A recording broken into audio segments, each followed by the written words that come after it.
Isabel MacKenna had 100 things to do today. Killing someone wasn't one of them. She had such high hopes this morning when she dragged herself out of bed at the ungodly hour of 5 a.m. She had made detailed plans for the day that lay ahead, and she would have sailed through them if 2 unfortunate incidents hadn't waylaid her. The first was an irritating inconvenience. The second, a terrifying nightmare.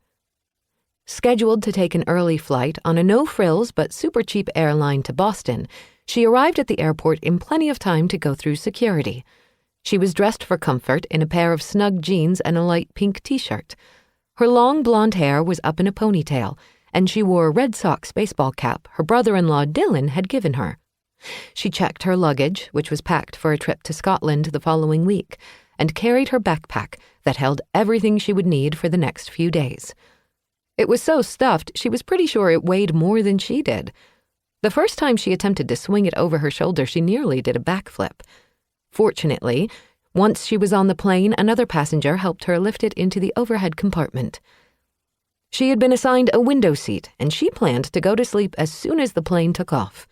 In hindsight, perhaps her expectations were naive. From past experience, she had learned that there was never anything smooth or easy about flying, and today was no exception. Once she boarded, she was trapped, and a flight that should have taken a little under 3 hours ended up taking 7.5, thanks to the fly-by-the-seat-of-their-pants airline and the mechanical problems they were sure maintenance could fix in no time at all. The captain made the passengers sit on the plane for 2 full hours before they were allowed to go back into the terminal to continue their wait while repairs were completed. After another grueling hour passed, they were told a relief plane was being flown in to take them to Boston.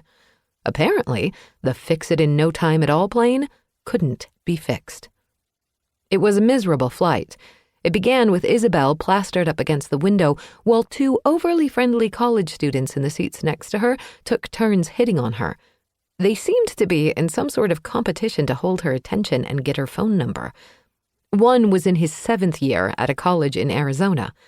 In the course of his monologue, he sheepishly admitted he still didn't have enough credits to graduate. The other one was in his 3rd year at Colorado State and had changed his major so many times he couldn't remember what it now was. Isabel thought maybe there was a little something extra baked into the cookies he was munching on. She was pretty sure he was stoned.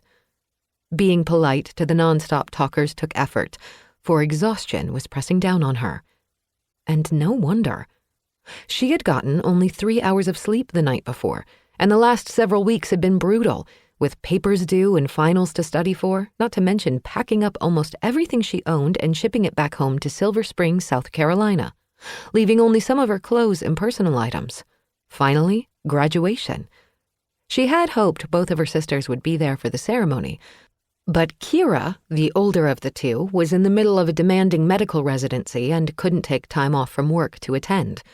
Her other sister, Kate, and her husband, Dylan, were there to see her walk across the stage and get her diploma. She was on her way now to meet them at Nathan's Bay, Dylan's family home just outside Boston. Judge and Mrs. Buchanan, Dylan's parents, were celebrating their anniversary, and their big family was gathering for the occasion. Isabel was happy to be invited to the festivities. The Buchanans were so warm and welcoming, and she looked forward to a week of fun and relaxation. Then, she and Kate were off to Scotland to see Glen McKenna, the property she would soon inherit from her crusty and, she had it on good authority, horribly mean great-uncle. The land was located in the Highlands, and Isabel was anxious to see it. Kate and Dylan had given her the trip as a graduation present. After she returned from Scotland, her plans were uncertain. Maybe the trip would give her some insight into what her future would be.